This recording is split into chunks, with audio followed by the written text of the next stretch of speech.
possible.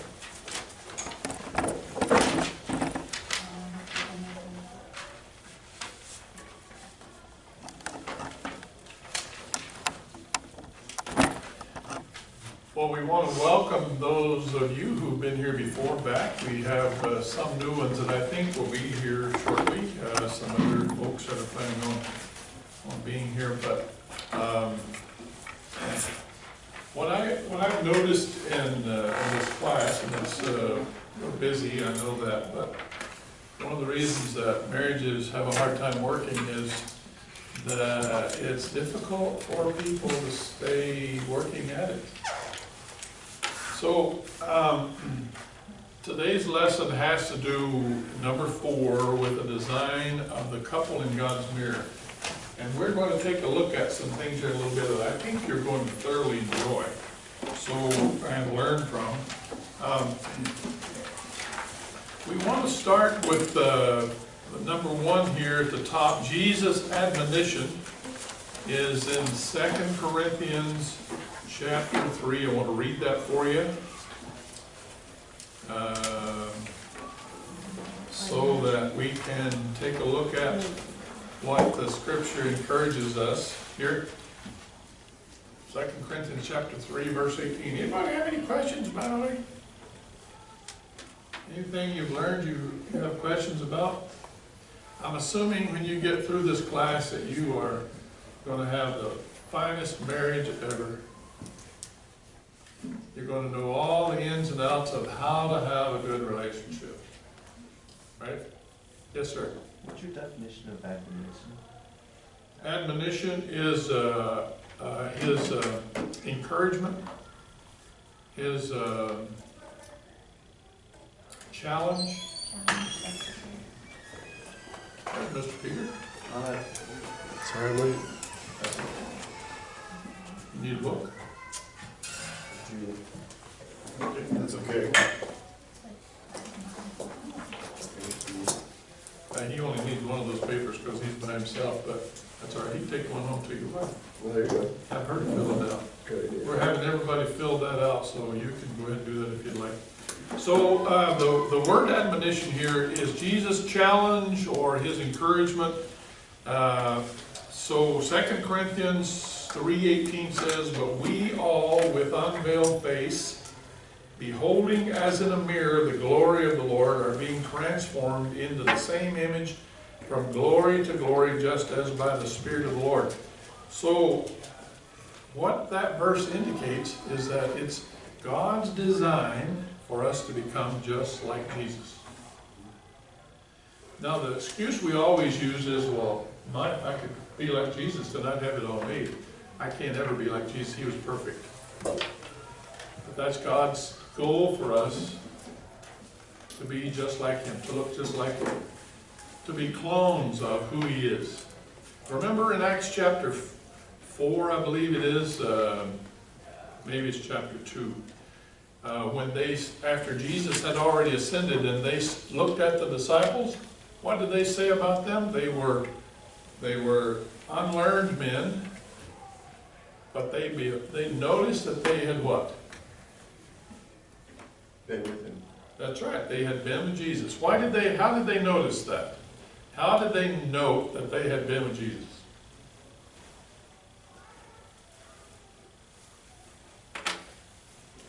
Changes in their life. They acted just like him, didn't they? Exactly. They responded like him. They had grace like him. Their primary concerns were just like him.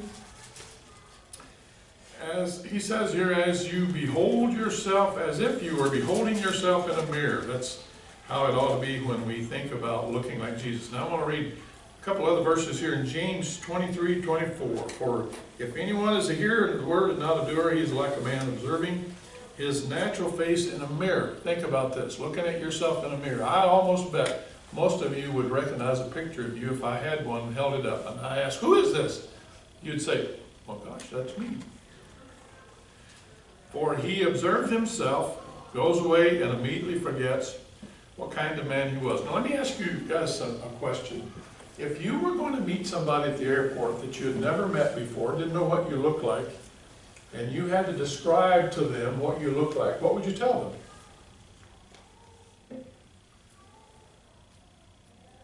How would you describe yourself? Your physical appearances.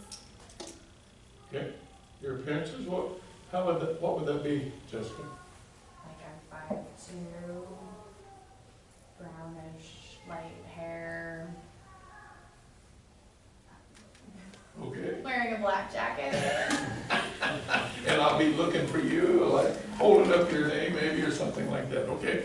See, the whole idea here is that what both James and Paul suggest is that we are, when people look at us, we are to look just like Jesus.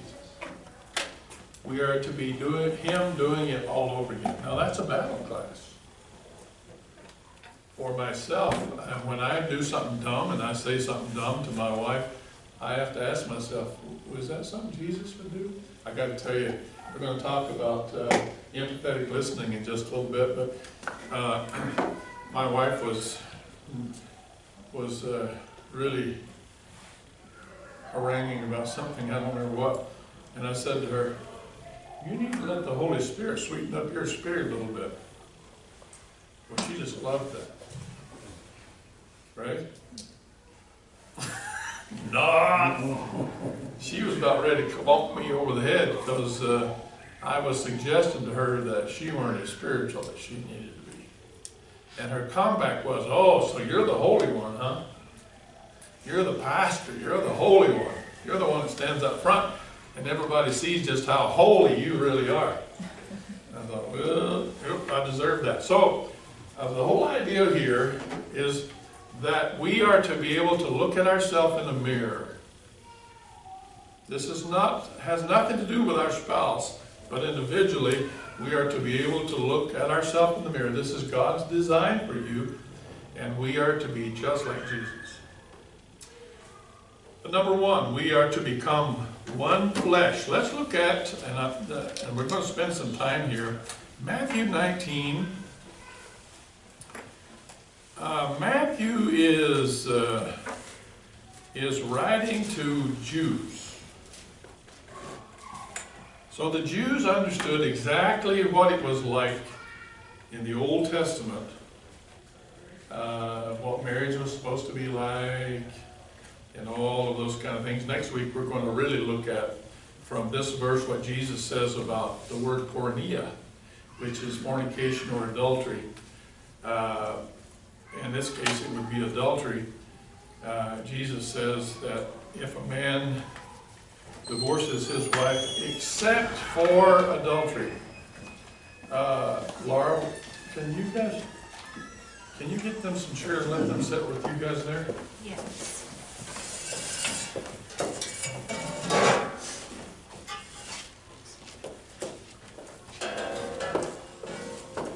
Oh, you already got it? Okay. I wanted these guys to meet, that's why I didn't say it. This is Kyle and Jody Turner. Larson. Larson. Close enough. Somebody who came to see his last name is Turner. See, it's in the computer. It's on the hard drive. It just has a hard time coming up occasionally. Somewhere when we have time, we will have you guys fill out that little test right there. So the Pharisees come to Jesus in Matthew 19, and they say, can a man divorce his wife for any reason? That's verse 7.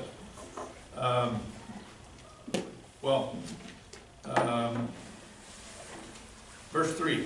The Pharisees came to him, testing him, and saying to him, is it lawful for a man to divorce his wife for just any reason?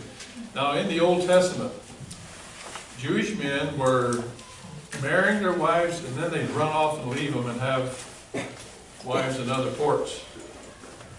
In fact, if you look at Malachi chapter 2, I believe it's verse 15, God would not accept their offering because they were mistreating the bride of their youth.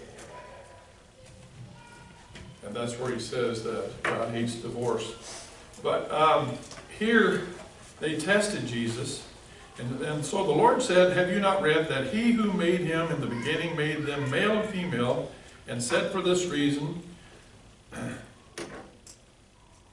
man shall leave his father and mother and be joined to his wife, and the two shall become one flesh. Now I want to demonstrate for you what marriage is supposed to look like. Two people coming from two different paradigms. We've talked about this already. Having been raised in a certain way in your family, bringing all those bumps and scars and wounds together, and the two of you leaving your mom and dad. I've had several talks with young couples who have a hard time, especially gals, leaving their mom and dad. Every time something goes wrong, they want to call their mom and dad or go back home. There has to be a leaving. Our daughter, when she and my son-in-law got married, they'd been married about a month. She called home and said, Dad, I want to come home. And I said, what? I want to come home. I want to move home. And I said, why do you want to move home? Well, Frank hit me. Oh gosh. You know, just the sound of that for a dad who has a daughter her husband hit her. That doesn't sound good. I said, Pam, why did he hit you? Well, I hit him first.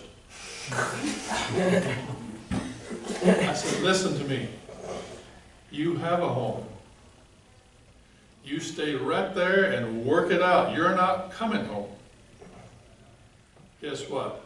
24 hours later, she called and said, Dad, everything's all right. Isn't that amazing how that's, I believe, what we understand is that we have to leave our mom and dad, two of us, become one flesh. Now, I want you to picture this, because I believe the indication is that two people literally and certainly spiritually become one. And I describe it like this. A couple gets married, they're naked. That's nice, isn't it? That has some word pictures. They're naked, sleeping in the same bed. Next morning they wake up and they've grown together. Literally. The sides of them they can't separate themselves from each other. Now think about what that would create just trying to go to the bathroom. The problems that would create. Well, we know that he's not talking about growing together physically, but class, what I want you to understand is that what Jesus is talking about is that this is such a unique relationship that you no longer think about me, mine, and what I want. It's about what we, us, and ours wants. Okay? You give up your individual rights back here when you leave your mom and dad and you cleave. That the word in Hebrew literally means glue. You glue yourself together. Now what that means is, it's no longer what I want to do. It's about what we want to do. Let's suppose that, and which is in most cases, most young gals, when they get married, are not as sexually motivated as their husband. Guys reach their sexual peak somewhere between 17 and 19. I had a junior high counselor who said to me some time ago that he read somewhere that a junior high boy thinks about sex once every 3 seconds. Well, I don't even know how you can complete a thought in 3 seconds. You can see how big a role that for us men sex plays. So, but girls reach their sexual peak when they're 40. As a rule, that's true. That's not always the case. It depends on a lot of different circumstances. I don't know if we'll have time to talk about all this next week because we got so much to cover. But if a girl has been molested or in some way had her sexual appetite stimulated when she's young, then it could be that she may want to have sex. She may reach her sexual peak earlier than 40, but as a rule, that's the case. Okay? The guy who's 19 wants to have sex every 5 minutes.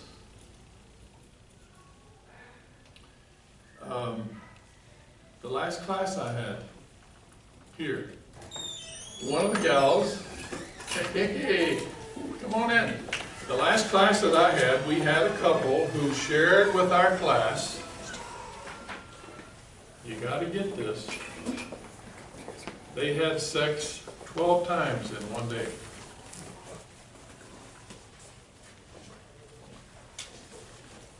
Now, I know you girls are swallowing. How could that even be possible? Well, this gal, who I know very well, was sexually, she was, we probably need to give them some, oh, look at you, Laura. I'm going to have to put you on full-time. Are you on full-time? All right, well, then I'll have to put you on full-time. So this gal, when she was little, she was molested by her dad at 5 years old. So her sexual appetites were stimulated as she grew up. Now here she is, and he was attracted to her because she wanted to have sex all the time. And guess what? He couldn't keep up with her. And when she told me that, I said, just a minute. I got to process this. I've never heard that before in my life. That is so unnatural for somebody to want to have sex 12 times in one day. And what's worse, class, and this is just, I don't even know why I'm talking about this, except everybody's paying attention to me when I talk about sex. She would reach multiple orgasms every time she had sex. And I'm sitting there with this blank stare in my eye when she was telling me this, and I said, oh gosh, I gotta process this. How could that possibly be? Okay, let's come back now to what Jesus says. A man leaves his father and mother, cleaves to his wife, she leaves her father and mother, they cleave to each other, they two become one flesh. This is how this is designed by God. This person may not have a desire to have something like sex. This person may say, you know what, I really would like to have sex. Okay, well, you know what, it's not something I want right now, and you have to have boundaries. We're going to talk about that. But I can help you out with that. It's like when my big toe itches, my big toe tells my brain, I'm itching. My brain tells my scratcher, go down there and scratch the old boy. So, you know, I scratch my toe. That's what Jesus is talking about when he says that two people leave their father and mother, they cleave to each other, and they two become one flesh. Now class, the hardest thing for me working with couples is trying to get them to work together to be a team. Because when you come into a relationship, guess what? You want to have your marriage relationship work the way you have an idea that it's going to work. And when it doesn't work like that, you may have some unrealistic expectations, and it creates problems. Your expectations from your spouse or your demand from your spouse may very well create all kinds of unreasonable things. I'm going to ask you guys a question. When you got married, did you give up yourself?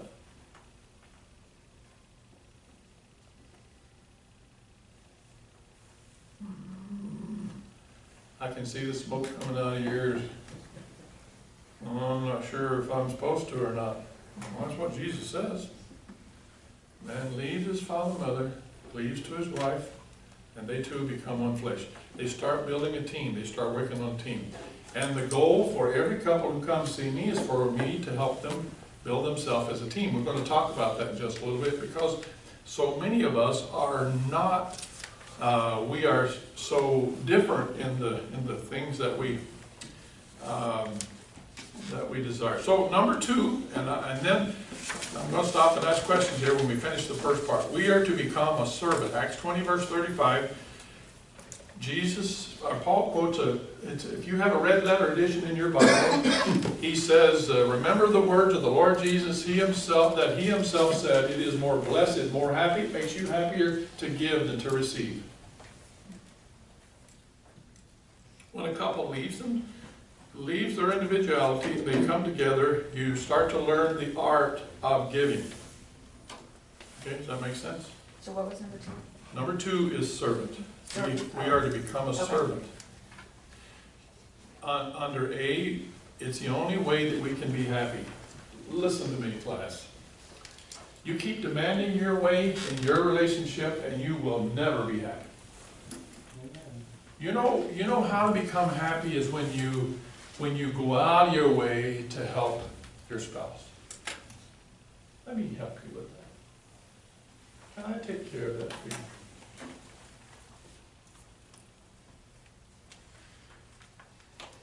It's the only way that you can be happy is when you learn how to become a servant. Remember, 2 people becoming one. My body is one, and when my body has a need, the rest of my body starts to respond. I walk into cold water, guess what? My red corpuscles start to flood the bottom part of my legs because they're trying to account for the cold that the water creates that I'm wading into. That's how a body functions. That's what Jesus says when we come together. Make sense? Okay, it's the only way we can become one. Too many couples are 2 people living in the same house, having sex periodically, but they're not a team. And so after a while, because you can't converse and work things out, then you start to entertain thoughts that, well, maybe we should never have gotten married to begin with. Gosh, I didn't realize we were so incompatible. I didn't realize it was going to be work. Remember what I said last time? The verse, Proverbs 14:4, when the stall is clean, there's no ox in the stall is clean. Remember that? But when there's ox in the stall, you can get lots of work done. So if you're going to have an ox in the stall, it's going to take a lot of work to keep the poo out of the stall. Relationships require work. Now, I want to stop right there and give you a chance to ask any questions because I can see the wheels burning and churning and turning. And some of you are thinking, if my spouse would just listen to you, we'd get along just fine. I can see that in some of your faces. I've said before, in front of my wife, if I could just finish her off and get her to where I want her to be, she'd be a perfect wife. I didn't gain lunch that day. Nor the next day. Just kidding. Now, that's it. No questions? Yes, ma'am. Miss Jessica.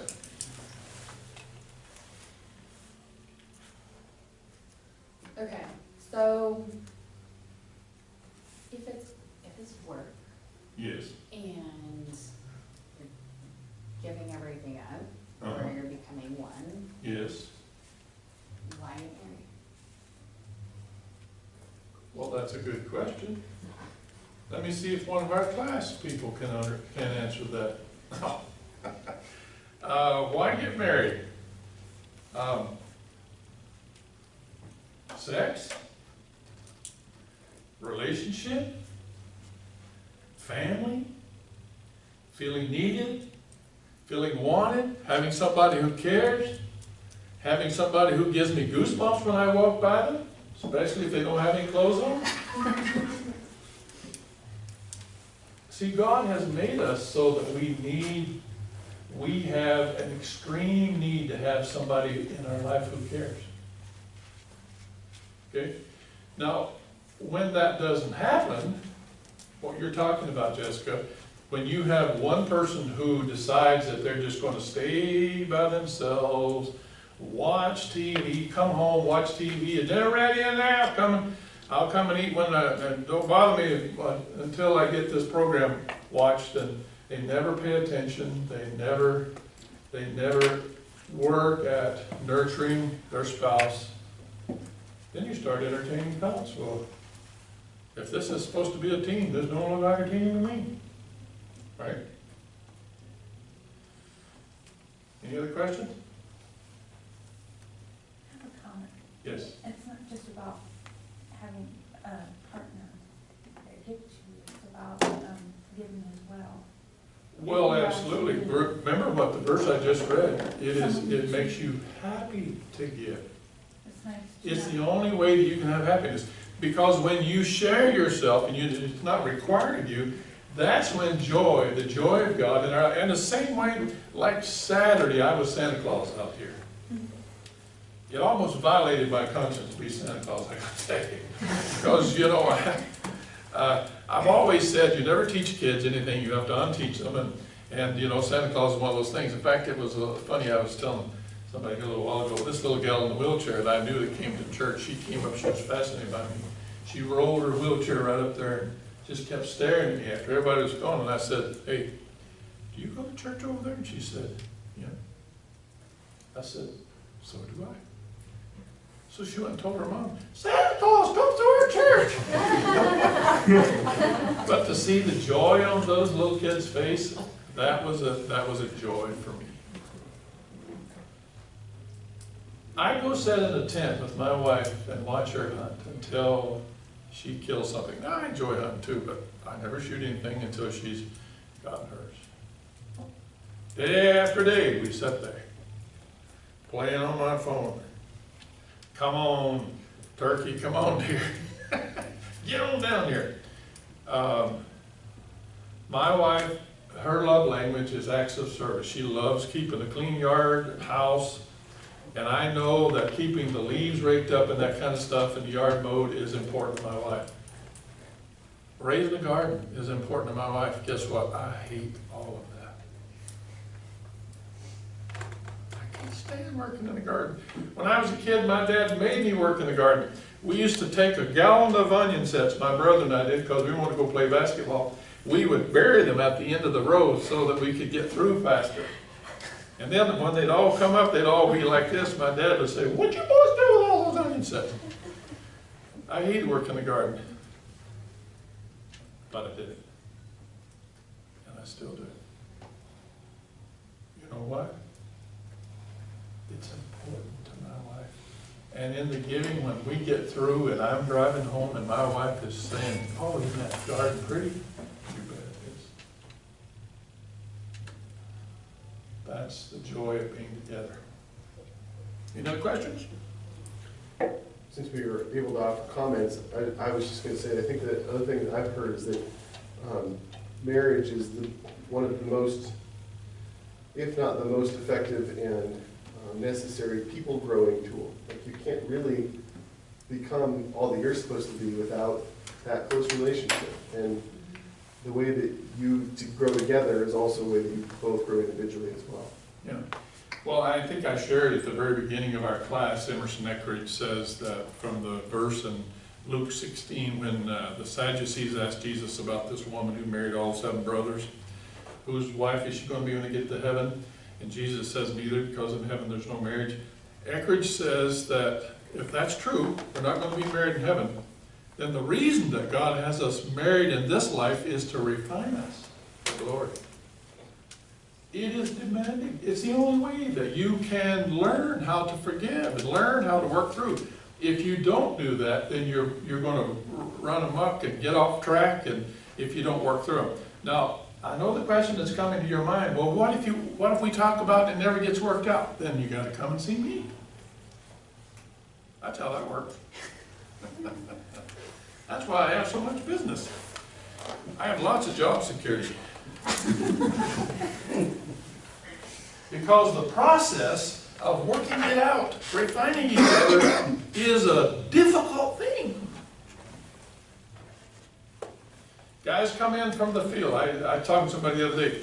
Guys come in from the field or from working out in the garage, and they're a mechanic, and they smell like oil, and their hair is all disheveled, and they didn't take a shower before they left this morning, and they have a day or two beard, and so they're looking like death warmed over.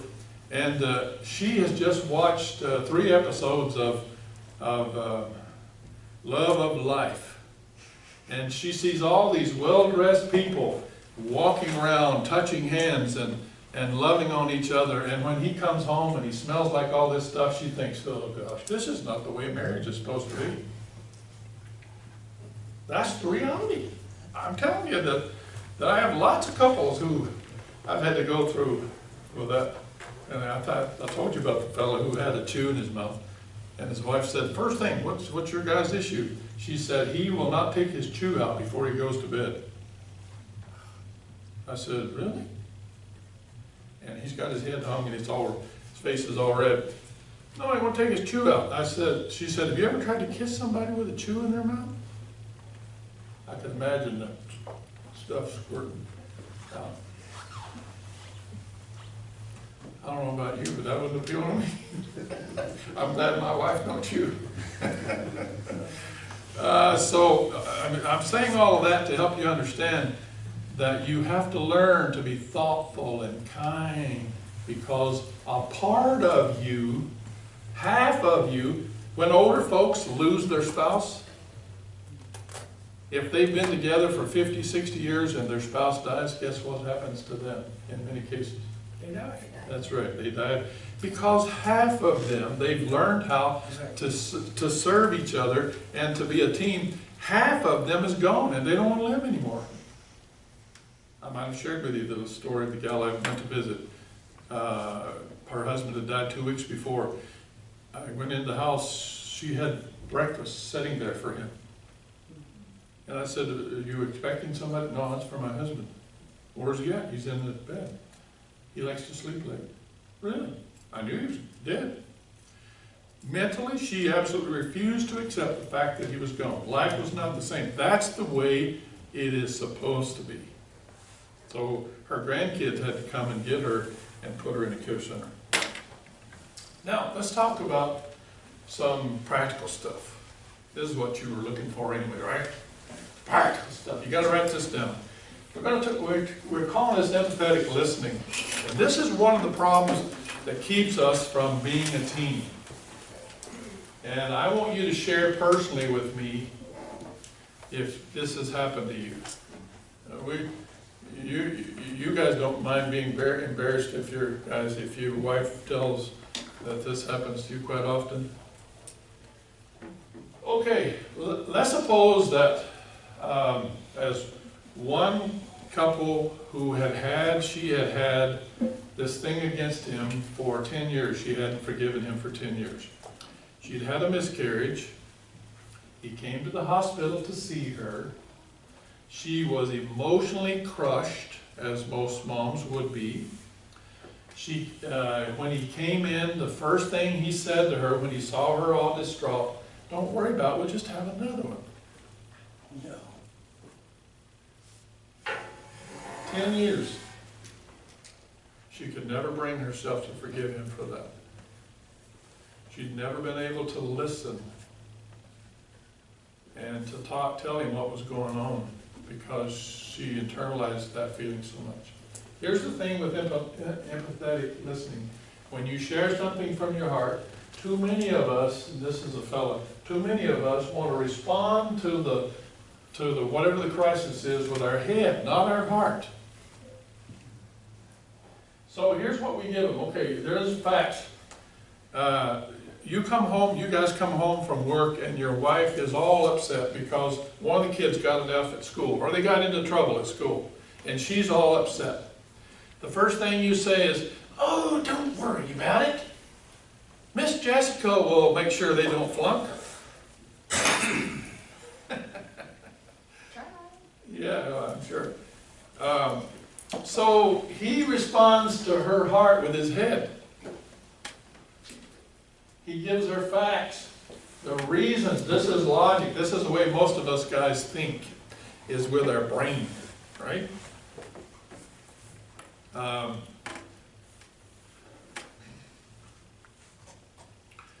Laura, after her and Toby are married, she comes home and she's still in school and she's all down and Toby looks at her and says, what's going on? Well, I flunked my test today. You did what? I flunked my test and I'm having a terrible time. Well, you just got to study harder. You got to work harder the next time.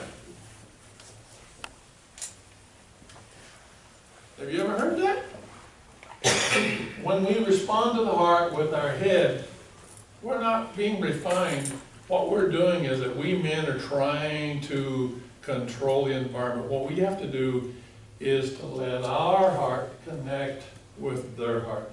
Second thing is criticism or advice. You're always letting things get to you.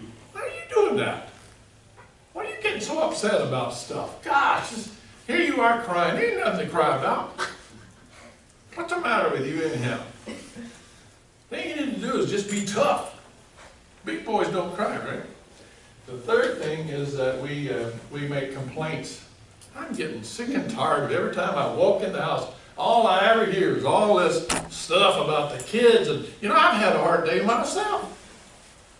So don't be coming at me with all these things. I'm just sick and tired of having to come home and straighten out the whole house. I need to watch TV and eat and go to bed and have passionate sex and sleep for 8 hours and get up and go to work the next day. So, or we start telling them, you know, I remember I had the same thing. Don't you remember back there some time ago? I had the same thing happen to me. I took care of it. Just go take care of it. Or we want to give them a pep talk. All you gotta do is just focus on that. It's gonna work out. It'll be fine. Don't make a big deal out of a little deal. Or we just neglect. Don't say anything else to me. I don't want to hear it. I'm tired of hearing all this stuff. Now tell me what you guys think of that. Girls, would you like to have an empathetic, listening husband? Hello? Yes. Yes. Guys, stop trying to fix everything.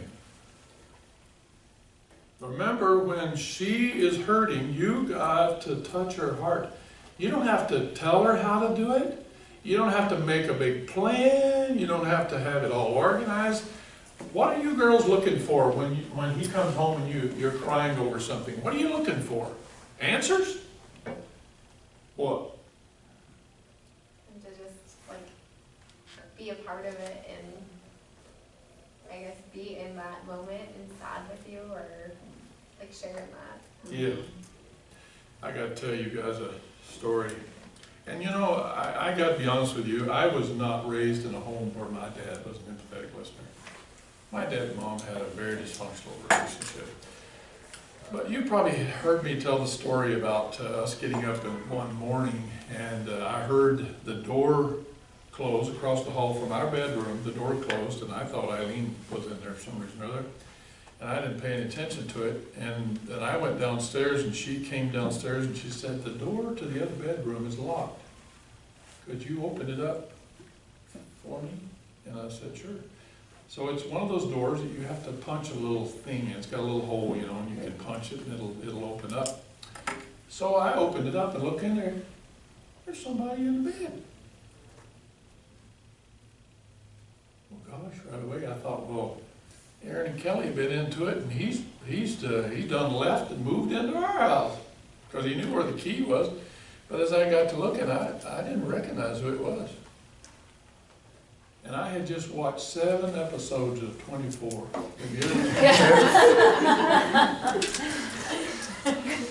I mean, I back out of the room and I sneak downstairs. Truth. I sneak downstairs and go to my gun safe and I take out a shotgun and load the thing. That's funny, you know, for a preacher to react like that. So I'm heading back up the stairs and she says, where are you going with that? And I said, I'm going to march him right downstairs here and we're going to have a talk with him. I didn't know who it was.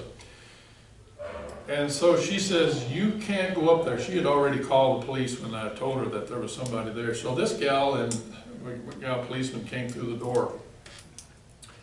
And she saw me with a shotgun. She said, "Is that loaded?" I said, "Absolutely, it's loaded." She said, "You unload that thing and put it." Hallelujah. I said, "Yes, ma'am, I will." So they went upstairs, and this young college kid had gone to our street, Nez Perce Street, instead of Nez Perce Place, which they have over at the college. He had been out drinking evidently all night long, and he had somebody to bring him to Nez Perce Street instead of, that's the only place. So, and our front door would not totally lock.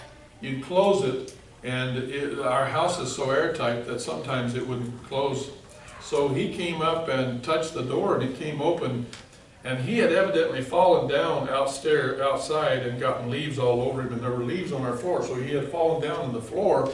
I don't know how long he'd been there. It's probably 3 or 4 o'clock in the morning. But when he heard us stirring, he made his way up the stairs and right into the bedroom, and he had tucked himself in.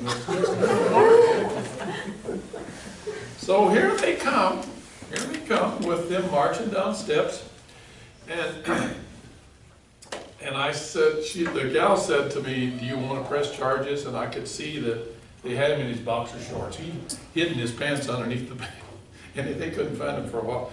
And I said, no, I don't want to press charges, because I could see that he was just a drunk college kid and had lost his way. And so I said no. And I guess they did take him to jail, and his dad had to bail him out or whatever. That same day, my wife is driving down through town, and somebody stopped abruptly 5 cars ahead of her in one of the crosswalks. 5 cars back, she plows right in the back of somebody. So I'm in my office, and here she comes, and she is sobbing. Now I gotta be honest with you, there was a temptation for me to say, "You know what, you just need to pay more attention. You just gotta pay more attention when you're driving downtown, you know, because when you hit somebody in the back, it's your fault, you know." I could have said that, but it was one of the few times that I did something right. I put my arms around her and I said, "You know what? Cars can be fixed. I'm glad you're okay." And the interesting thing was, the same gal who came to the accident was the same one that was in our home. And she took one look at Eileen and said, "Boy, have you ever been through things today." So it was one of the few times that I was able to speak to my wife's heart. I haven't always been able to do that, class. I've had to learn how to do that. When you have never had that model for you, it's difficult for you to be empathetic and be an empathetic listener. Here's what I know. When my wife walked out of my office, she felt a lot better, and so did I. And I still remember thinking, "Lord, thank you for allowing me to help my wife." Now guys, give me some feedback. What's your temptation to do when your wife is emotionally upset? Ask what's wrong. Okay. I mean, that's, because you can read it all over their face. Or I can. Okay, sometimes do you It's have wrote all over to, their face like. sometimes girls, do you have to even ask? What do you girls want when we come home and you're emotionally upset? What are you looking for? What do you want? A hug. Yep. Oh, yeah. Oh, yeah, I like it. Thank you, Jody. Just support from your spouse, who's also your teammate. Yeah. Remember what Solomon says in Ecclesiastes chapter 4, verse 9? 2 are better than 1. Because when one falls, the other picks the other person up. Now we men, if there's something wrong, if one of our kids were doing something wrong, especially our boys, we show them, "Oh, knock it off. Come on, don't be crying around here." You know, you gotta make sure that things are done right. And I would almost bet that some of you, that's what your dad said to you, right? So guess what? You don't know how to minister to your wife. You don't know how to listen to her.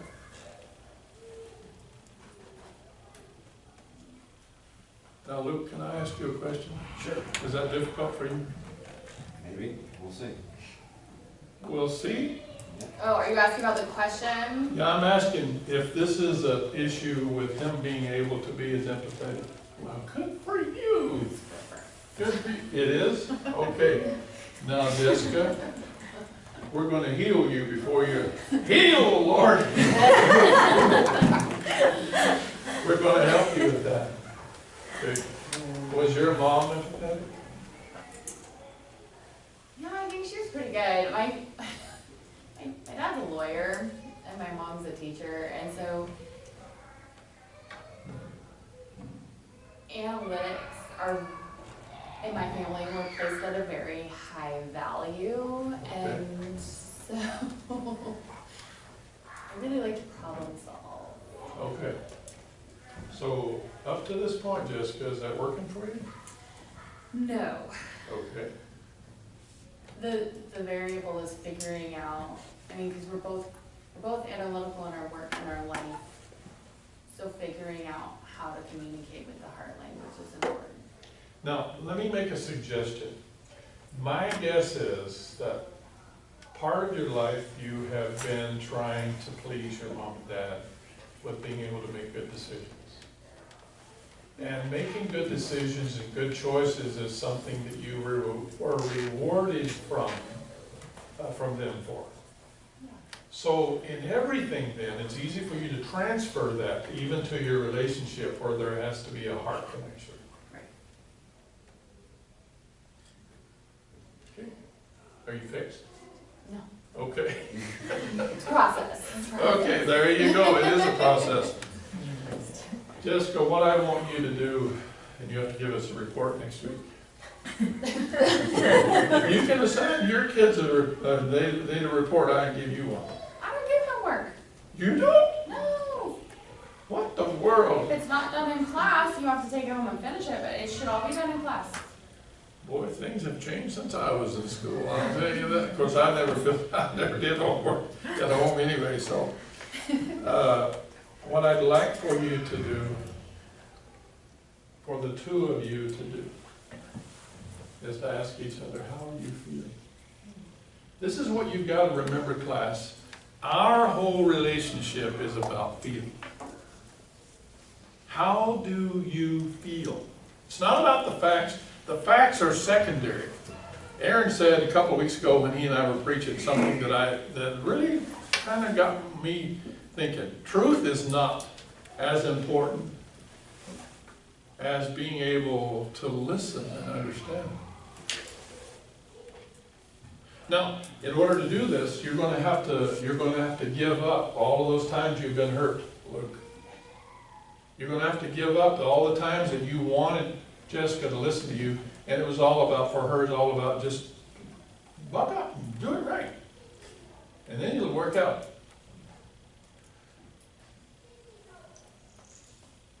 Now, another assignment for you guys. You need to hold This is each an other. AP class. You need to hold each other for 5 minutes. Can you do that? Okay. Maybe we should all do this assignment. Well, Kelly, are you wanting Rick to hold you?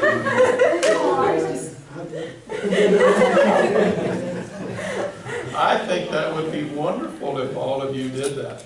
This is your assignment for next week. You got to hold your spouse or spouse to be for 5 minutes.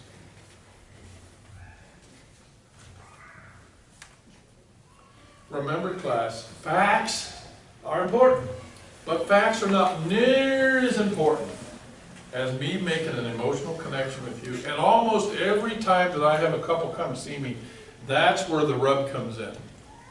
Now, any questions? Anybody else want their marriage fixed today? This is fun for me. Because, you know, when we had a person come down and do a thing with our staff some time ago, he encouraged us with personalities, profiles, and one of the things that this guy shared with me is that you have the blue sword. In one of the movies, I don't know if it's Star Wars or whatever, whoever had the blue sword could see what was inside the other person, what they were feeling or whatever. That is a blessing and a curse. Within 5 minutes after a couple comes to see me and I ask them about their parents and their relationship, I can tell you where they are. Sometimes it's a curse.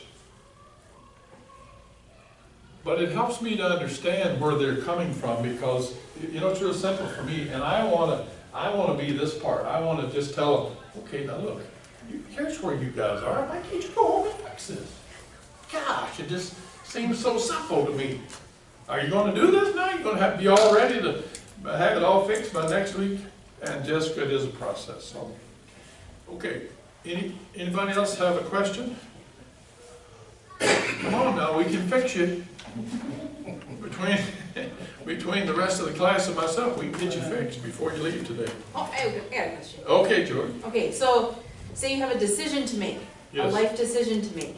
And Yes. if we're both laying down our rights and we're trying to make this decision as one flesh, what's best for each other, Or what for does your it look, family. or for your family, Uh-huh. then what does it look like to move forward in making that decision? Okay. Where it's not a selfish decision? Okay. It's a good question. I'll tell you a personal experience that I've struggled with for a long time.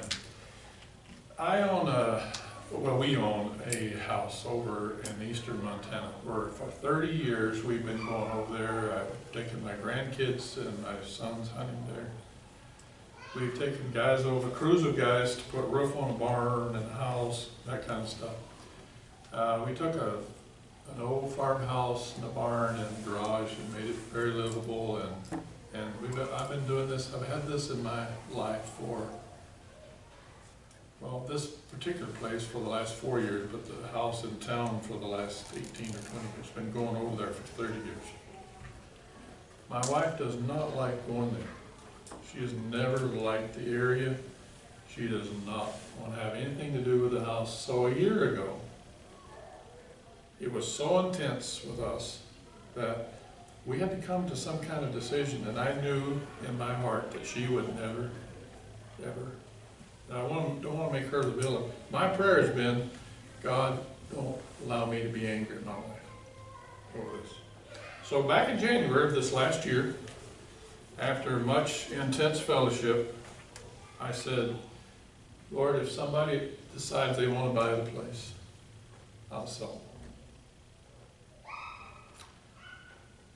Last week, somebody called me, and they said, the grandson of the old guy that owned the farm, he said, we want to keep that house in our family, and I want to buy that house from you. Instantly, class, I started grieving. Instantly. I couldn't talk to my wife. When she would ask me something, I would tell her, I can't talk right now. And I have actually been grieving about this now for about a week and a half. And I'm being real transparent with you. And the bottom line is that I made a promise to the Lord, if somebody wanted to buy the place, then it was for sale. And we're following through with that.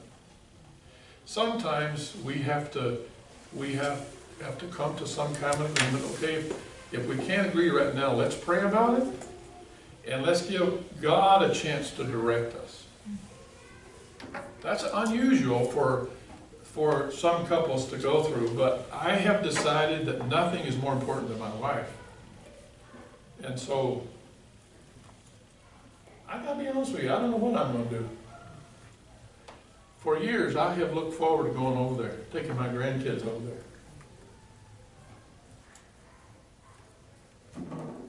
So, in answer to your question, Jody, which is a good one, when you come to an impasse, what do you do, class?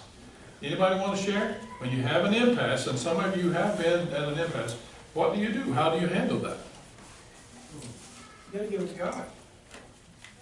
You Okay. gotta give it to God and pray about it. I mean, For it sure. has to happen, Okay?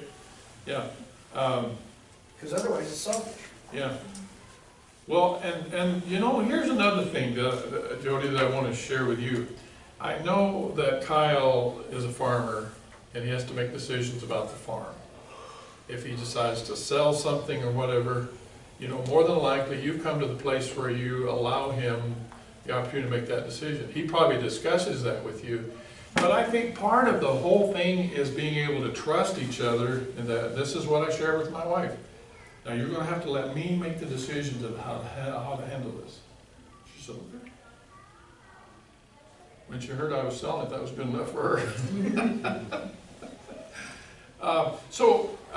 I think when you come to an impasse, you can make some choices. It's like Henry Blackaby calls it the crisis of belief. When you come to something where there's a crisis in your life that you can't get over. Let's suppose that, and I'm going to pick on Tony and Bethany. They're not married yet, but they hope to be one of these days. Let's suppose that they decide they're going to go get furniture. Bethany probably has an idea about what kind of furniture she wants.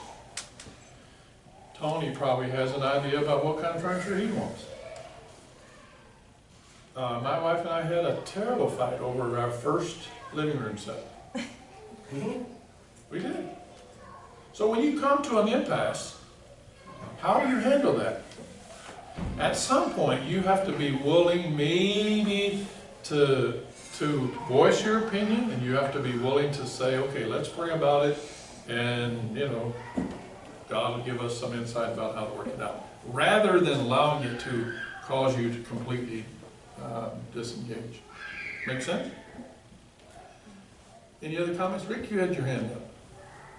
Oh, just like Jesus had to go to the cross, and 3 times he asked the Father, not your will, but, you know, or not my will, but your will. And in the process of doing that, he came to the reality that I believe it. And so you have to come to the place where you have to give up. Yeah. And Yeah. say, Lord, whatever, Yeah. I'll go your way. No, yeah, and you're exactly right, Rick. We all know that that's the process, but getting there is the problem. Let's suppose that one of us guys, after you're married, decides you want a new pickup. And your wife says, we need other stuff rather than a new pickup.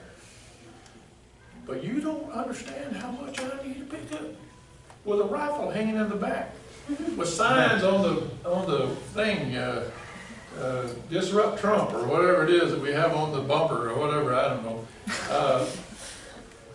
So when we come to that place, and most of the guys in here can relate to this, when we come to that place where I gotta have a new pickup, do you really need to have a new pickup, or do you want a new pickup? Those are some of the basic questions you need to ask yourself. But then you also have to ask, is my wife being more practical than I am?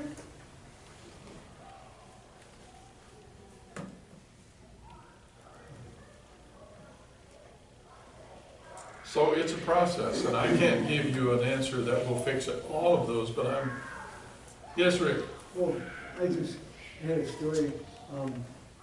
I worked at WSU for a whole bunch of years, and the first 5 years I worked with civil engineers, and 2 of them retired, and they hired a new guy, and his standards were a little bit higher than the other guys. And after, probably a few months, he goes, he brings me in his office and says, "You're not cutting it." And I go, "Oh," you know, and I just felt cut, you know. And so he said, "Go home and figure out whether you want to stay here or not," you know. And I said, "Okay."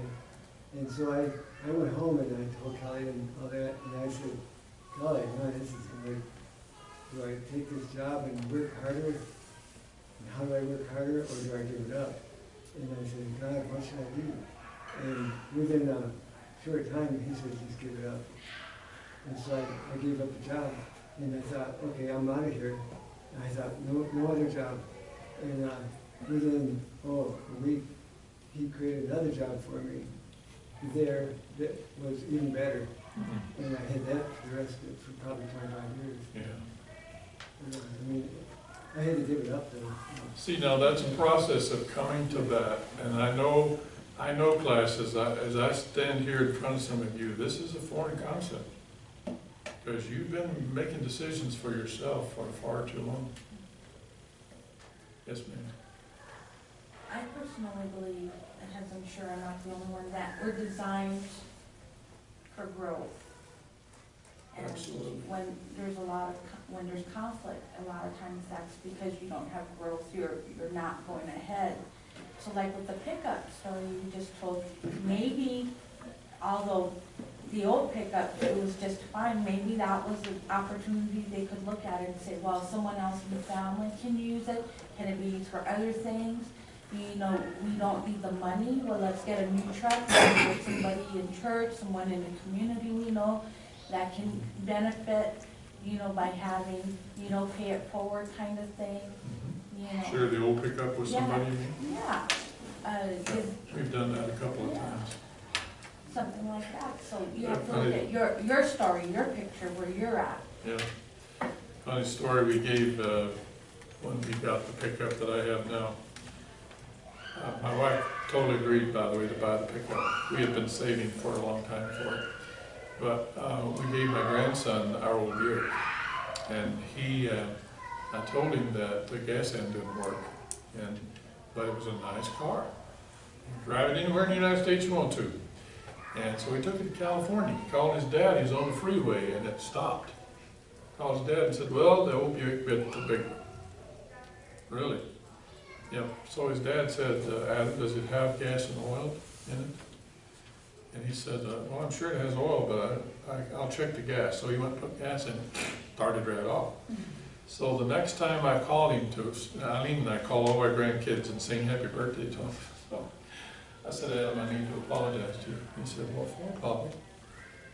So I forgot to tell you that car has to have gas in it to run. And we both laughed for 10 or 15 minutes with it. Yeah, I think here's the thing. We guys have to have certain things. We feel like, and when you start to measure all the stuff that we spend, guys, we spend more than groceries, more than the house payment, more than whatever. We spend all of this stuff on ourselves. New pickups, new rifles, new shotguns. I know how it works. So just remember that you're going to be a team. Let's see if we can't finish up our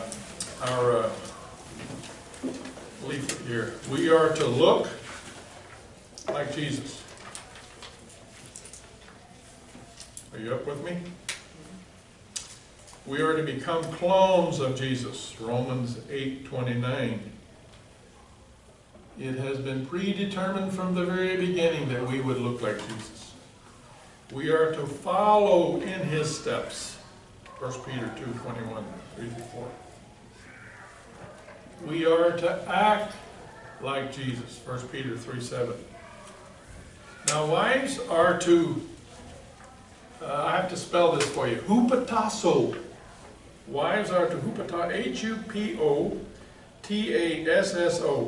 That is the Greek word for submit. Or How do you spell that? H-U-P-O-T-A-S-S-O.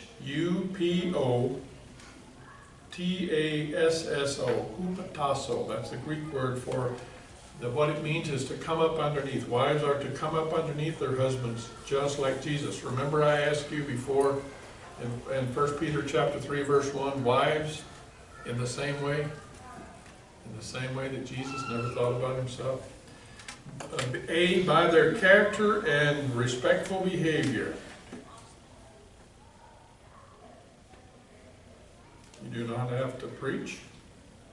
That's B. Even if they are not leaders, and I hear this from wives all the time.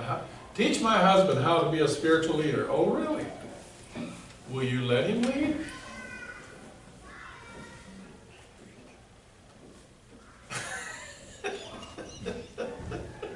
I like you, Jessica. I wish I'd had you as my teacher when I was in school. Oh, gosh. Even if they are not leaders, you can encourage them to be leaders by respecting them. The word is leaders. D, do not give way to any fear. 1 Peter 3:6. We're still talking about the wives. Now, number 2, wives are to be treated in an understanding way. When she wants to buy furniture or things for the kids or whatever, rather than a pickup, live with her in an understanding way. Why is that important to her? Because security is what's important to Chelsea. Be as fellow heirs.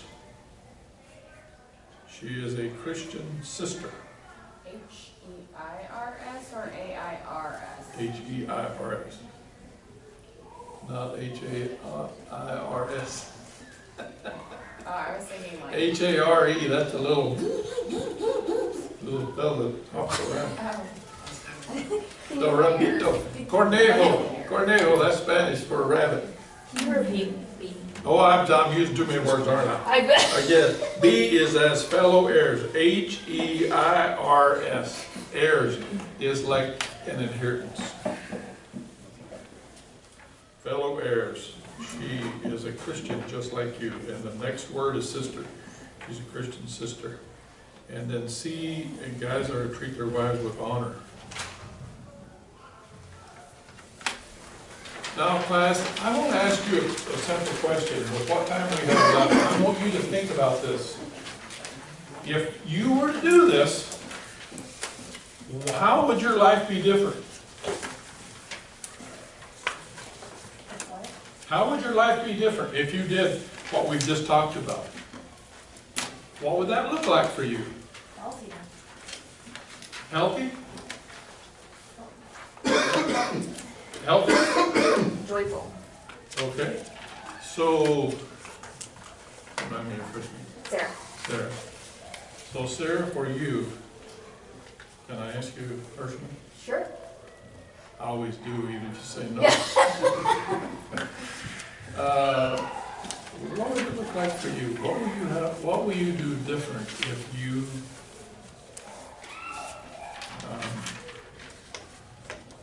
become like Jesus, if you modeled yourself after him? It would be freeing. I not have as much anger, and I'd just be joyful.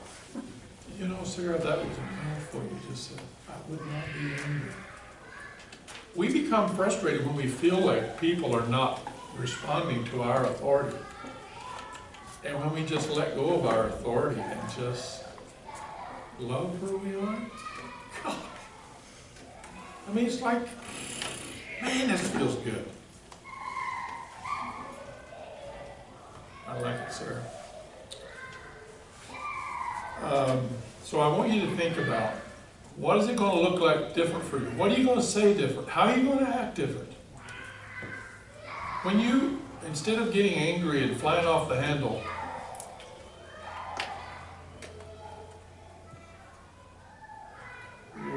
what will you do different?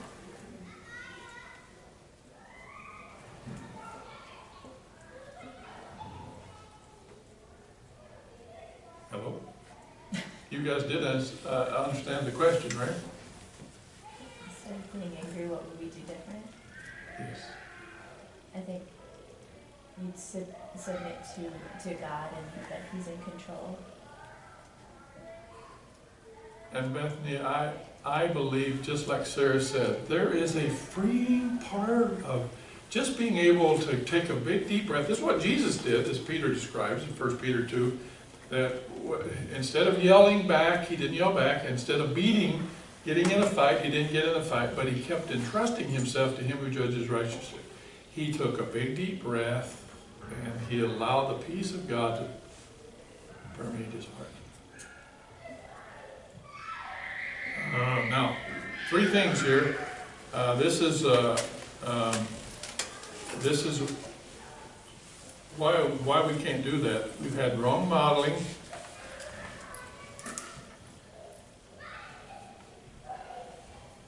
Wrong motives.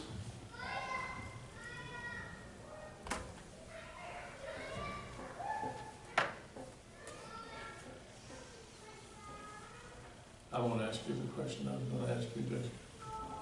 You can always ask. I might not answer, but you can always ask. It escapes me, so it probably wasn't worth asking. So what I was gonna say is that if we grow up wanting to always please and honor our folks, it's like we have to carry ourselves in a certain way, in this way in which we are in control. That we make good decisions and we have good choices, and when we see something out of place, we've got to call it into place instead of being empathetic. We got to criticize the person that's close to us. Well, that's dumb, because if I'd ever done that, my parents would have come down hard on me. Instead of letting our heart cover, our spouse's heart be covered with our head. Okay, wrong means, you got that one, number 3. What was the heading for that one? That was what the world would look like for us. And then what I should have done was We have what that would, look like for us. We should have actually taken this out and put it somewhere else, because what we have underneath there really doesn't fit the question that's at the top.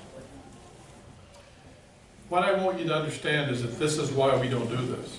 Because we've had wrong modeling, we've had wrong motives, and we've had the wrong means. Then finally, how we come to see Jesus in the mirror.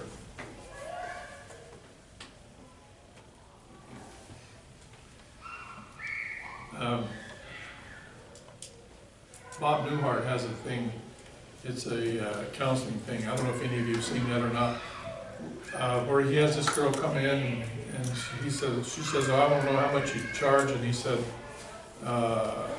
it's $5 a minute, and he said, well, it'll only be $15, and he says it never takes more than 3 minutes.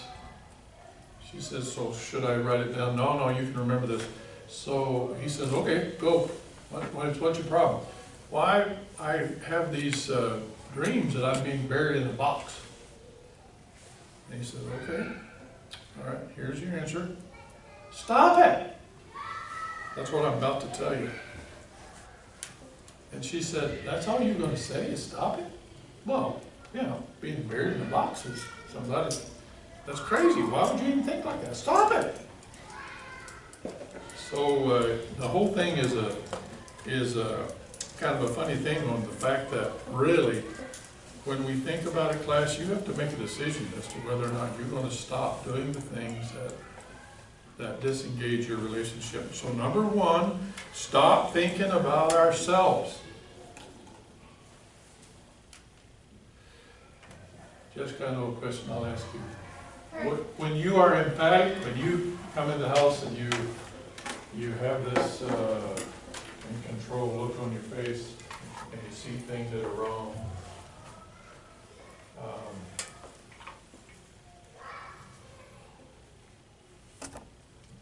what's your response to that? I think I want to problem solve. You just scored a touchdown. Now, I hope that before you go there now, you can stop and think, what does my husband need from me?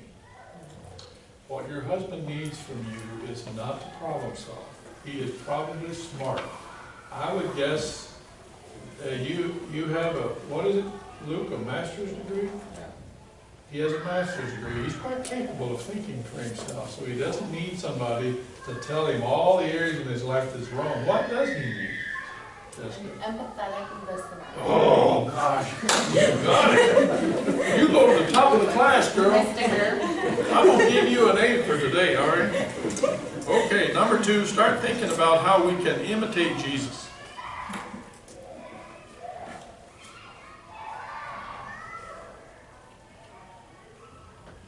Then finally, how that translates to our private life. Now, class, we got 5 minutes, so I just want you, I want you to be transparent. What are some of the things that you do, you know, is disrupting your relationship? That you're willing to own.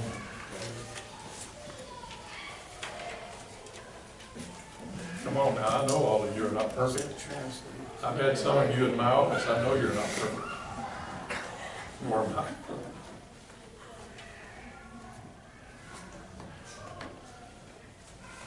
You did understand the question. I'll go. Okay. When I perceive that Kyle's being selfish, I will be selfish back. Yes. Emerson Eckridge calls that the crazy cycle. Doesn't work. Yeah, yeah. It's like when you do something to me, I am not going to respond to you, and so that person doesn't respond anymore because they see you not responding, and so you go in this crazy cycle for a period of time. And you've all been there for weeks, maybe. Maybe it doesn't take you that long. If you're going to have sex, you have to give that up in a few days, so, you know. That's you, and class, just so you know, next Sunday's our class on sex. I believe with all my heart that God knew, well, I know He knew what He was doing when He made us as sexual beings, because we have to compromise ourselves in order to go there. Now, I can almost bet that some of you, your sexual relationship has been affected by your attitude toward each other.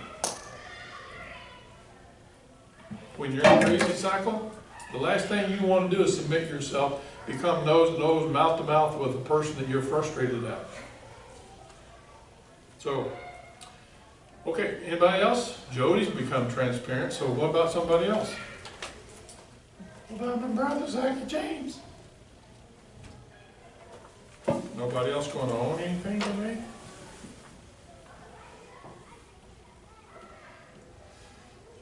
Okay, I'm going to assume, yes, Rick? I like to do research, and I do a lot of it on the computer, just looking up all kinds of stuff and reading and everything. And Kelly will come and say, "Can I talk to you?" I say, "Just a sec." Please, and it goes down like that. Can I talk? So Yeah. I'm convicted that I need to do something about that. Yeah. Yeah. Yeah, because gals are multitaskers, Rick, it's easy for them to say, well, how come you can't talk to me and watch the TV at the same time? Because I can sew or stitch or whatever and watch the TV at the same time. I have a standard routine. When my wife walks in the room, I put the TV on pause. Takes me a while to get there. Mark Gungor says that we guys have this empty box we go to, where we can sit and stare. What are you doing? Nothing. Well, you gotta be doing something. You can't just sit there and not doing something. No, not doing anything. Are you watching TV? No. TV's on. I'm not watching it. Well, how can you just sit there and not do something? We guys have an ability to do that. In fact, I forget her name, but was used to write a real funny article. She said on Thanksgiving Day, if they had one more football game, she could literally declare her husband dead.